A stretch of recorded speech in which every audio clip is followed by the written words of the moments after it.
So we're looking at two things here. We're looking at what patterns you see in the data we did yesterday where we did some heating and some cooling of our lauric acid.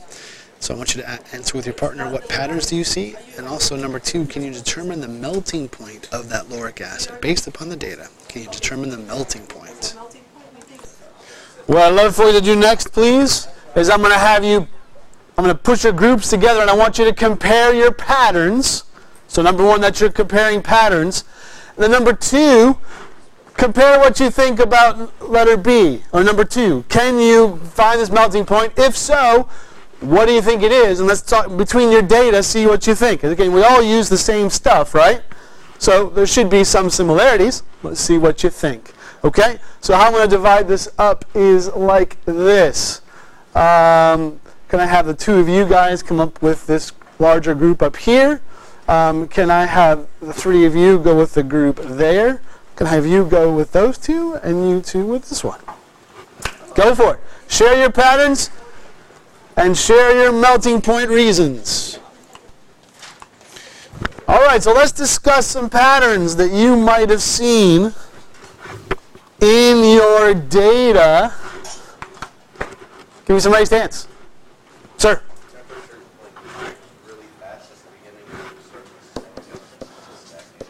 Okay, so rapid change initially,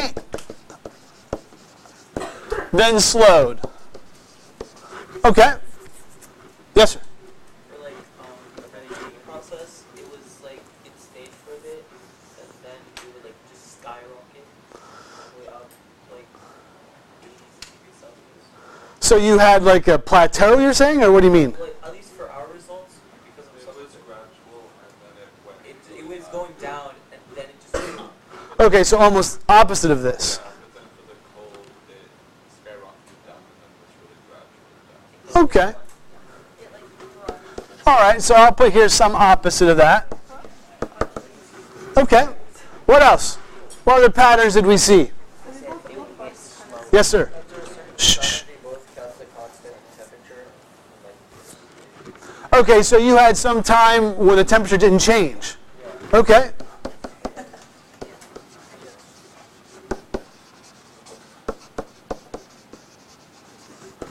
Okay. What else? Come on, I heard lots of good things here. Let's just talk about it. What else did you see? What other patterns did you notice?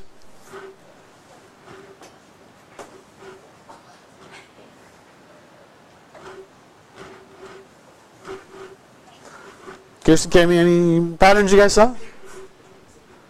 On what we talked about already? Yeah. Okay, all right. How about you guys? I mean, for ours personally, ours never got below 30 or above 100. Okay. But I don't think that's No, that's fine.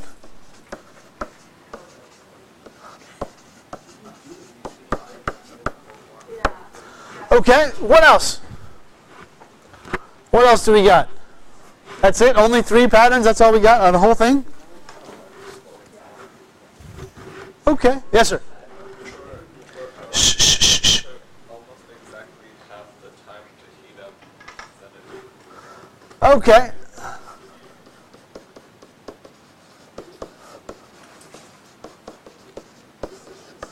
Okay, so it heated much more rapidly. Okay. Anything else?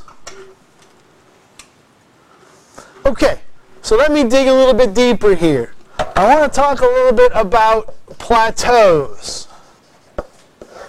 And what I mean by a plateau is, was there time in your data where there was a time that passed, but the actual temperature didn't change?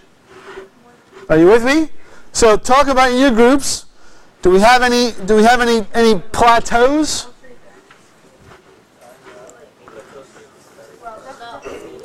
Okay. Again, looking for times. Again, temperature stays the same over a period of time. If you had a plateau, give me a hand raise and give me a temperature. What temperature about was your plateau? 43 or so? Okay. Yes.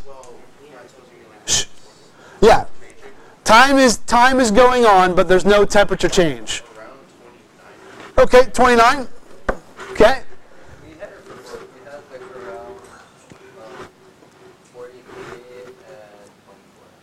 Okay, 24. Okay. Any plateaus? From hot to cold, 40 was a About 40. Okay. You guys already said 43. Anything that you saw? I got 35. About 35. Okay. Ronnie, anything for you? No, no real solid plateaus. And you guys really didn't see much. Kind of just changes. It's like small change. It was very like small change. Yeah. 1 degree. Sorry? It changed by 1 degree. Okay, where was that? But it was between between 30. Well, it was between 39 and 36, and then between. Okay, so I'll say 38. Yeah. Okay. All right. Look at your data now, and I'm looking to know how long did that last? In other words, was it 2 measurements? So that was a minute. Was it 3 measurements? That was a minute and a half. Was it 4? Are you with me? How long was your plateau? Give me some hands. How long did it last? Yes, sir. 2 minutes. 2 minutes? Yeah. Okay. Yes, ma'am. About 4 minutes. Okay. 4 plus. Okay, so about 4. Well, you can give me more than that. Yeah, like it's like between 45. So 4.5. Okay. There's only 30-second intervals. Any others?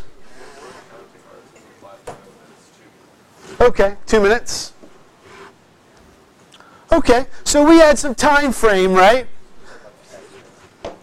So, I want to draw your attention to how weird that is. Okay? So, I'm going to make an analogy with you. Okay? If I had a blowtorch right here, and I decided I wanted to put this blowtorch to the back of David's neck. I would never do this, but okay. I'm heating him up, right? I put this heat on him. Are you comfortable that his skin would get hotter? Yeah, of course. Of course, okay? But listen, that's not what you just said. What you said was, I'm putting in this analogy, is if I had this blowtorch on David's skin, what you told me with the plateau is, you were heating it up and the temperature didn't change. Then we don't have to redo it. Whoa, now hold on, I'm not saying you did it wrong, but I want to make sure you understand, that's what you mean by a plateau, right? I didn't take away the heat. You didn't turn off the burner, right? It was still heating, we're using the heating, or it was still cooling, whichever way. But there was a time, that again, up to even 4 minutes, some of you, that the temperature wasn't changing. Doesn't that not sound weird? It sounds like something you did wrong, right? Well, I'm telling you, there's nothing wrong there. So I ask you this. Shh, shh, shh, shh, shh. Here's what I want you to answer. The answer is, or the question is, why? Why is there this plateau? What does it mean? Discuss just in your individual groups first. If you two want to get together, since you're individual, yeah.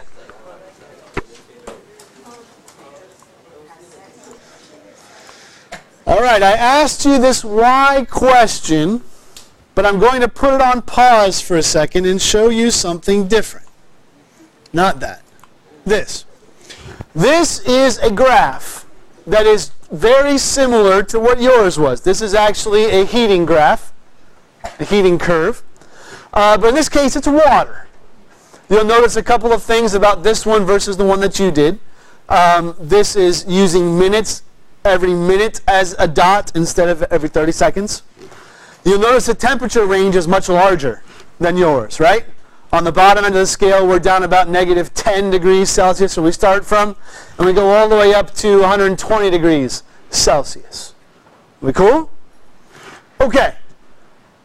What do you notice about this graph? Yes, sir. Okay, so we got one right there and one up here, right? Okay. What else? Well, shouldn't, I might be wrong, but did they start off as water?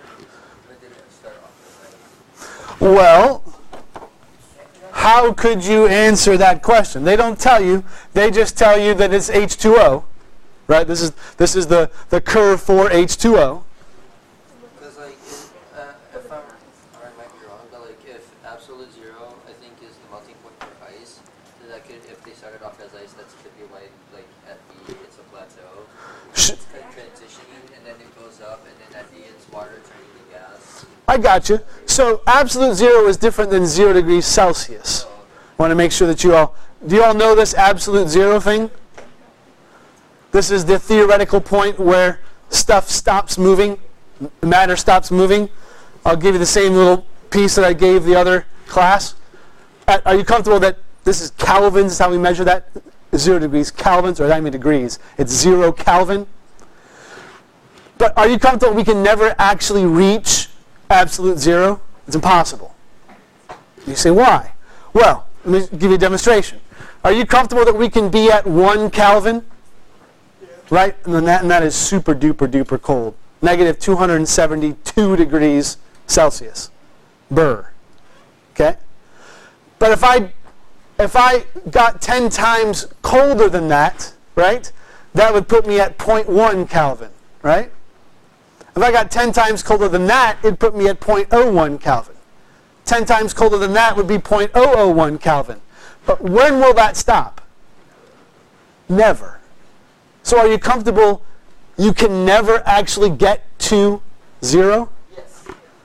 Because it just goes on infinitely. You keep adding zeros. So are you with me?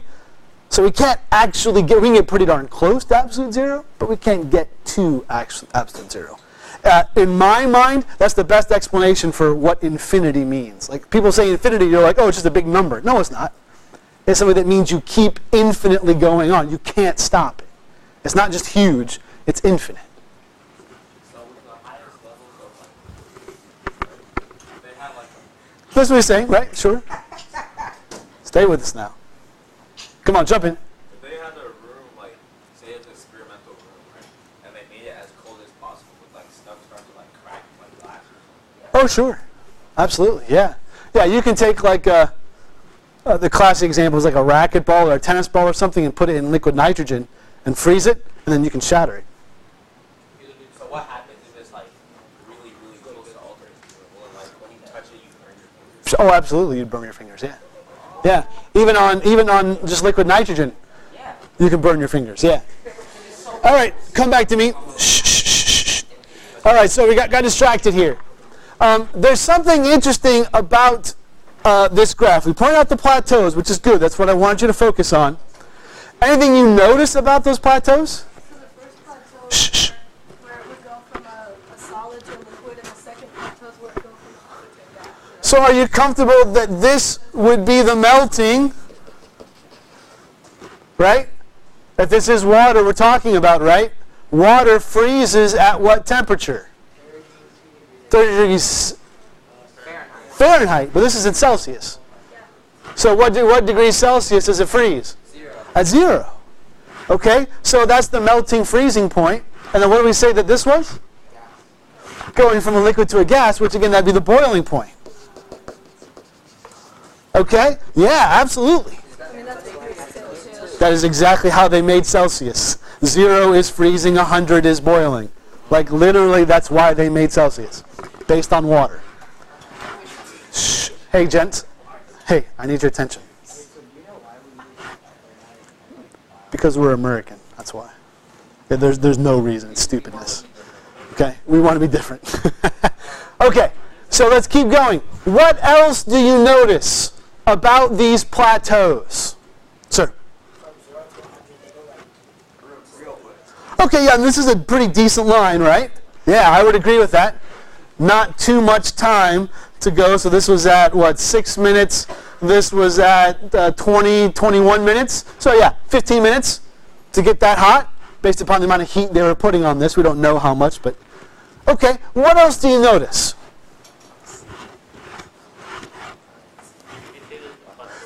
C is just the water getting hotter. Yeah. It takes longer for it to transition from liquid to gas than it does from solid. Oh, I like it. I like it. So if you count the actual time frame, 1, 2, 3, this is 3 minutes. 1, 2, 3, 4, 5, 6, 7, 8 minutes to go from a liquid to a gas. Whereas to go from a solid to a liquid, it only took a couple of minutes. My question to you there is why? And I want you to discuss in your groups. Why is that the case? Why? What are we actually doing during this time? Like, why are these plateaus happening? You with me? And why does it take longer for D versus B? Discuss in your groups. Discuss. Shh.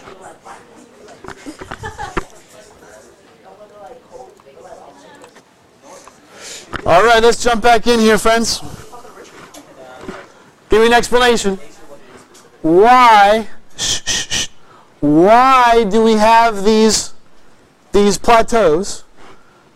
And we're also getting to why is D bigger than B? What do you think? Is it because like the molecules are being separated? And, Okay. Like, for A to B, they have to like be separated at a shorter distance than they do for C to D. Okay. I like it. He's talking about distances in the molecules. I like it. Other thoughts? Sir? So it's where the reaction is happening, correct? Okay. By reaction, what do you mean? Solid to liquid. Okay, this change of state. Okay, sure. And then, so I don't really know how to explain this, but since it's basically ice at that point and it's turning into a liquid, Mm-hmm. it doesn't have a lot of energy in it already. So adding a little bit of energy makes it kind of quick. To make it like gas, it takes a lot more energy. I guess it would take longer. I like it. I like the thought. He's talking about the amount of energy we need to make these changes. Other thoughts? I'm not going right to wrong here. I'm just curious to hear what you had to say. So are you comfortable that everything is moving? You all know this kinetic theory of matter, right? That everything is moving. This faucet is moving. The molecules in that faucet are moving. But are you comfortable that they are contained as a solid? They can't move as much. They basically just kind of vibrate in place, right? But are you comfortable that the molecules in this water bottle, they can move more, right? They're not contained in a solid structure, so they can basically take whatever shape I put. As I move it around, the water changes shape, right? Stay with me, Benny. I'll rub it to you. Are you comfortable if we had a gas will basically just fill whatever container it's in, right? And again, it's gross, but think about somebody passing gas, right?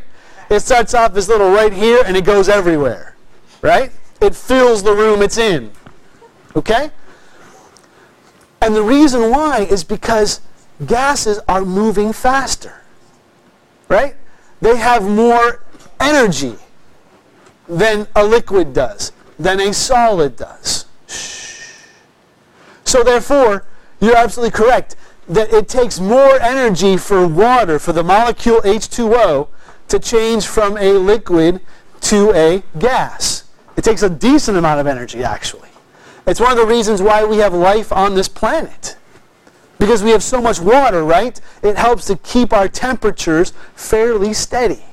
Think about a swimming pool, right? In the summertime, the air is super hot. The pool feels pretty cool, right? But at night, if you get in that same pool, it feels warm compared to the air, right? The air very quickly changes temperatures. The water doesn't do that nearly as fast. Are you with me? The energy that's using the can we like use that to like You could, absolutely.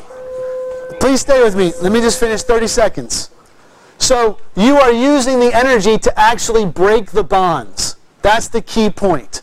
The bonds between those water molecules, when they're solid, you break them and they become liquid. You then break those bonds again and they become gas. Again, we're not talking about a reaction. We're talking about how tightly those molecules are held in place. You want the actual number for temperature, where this stuff actually melts? 43.2 is the actual melting point. Okay? So not bad. Not bad. Y'all were right around it, well within our experimental error. Adios, guys.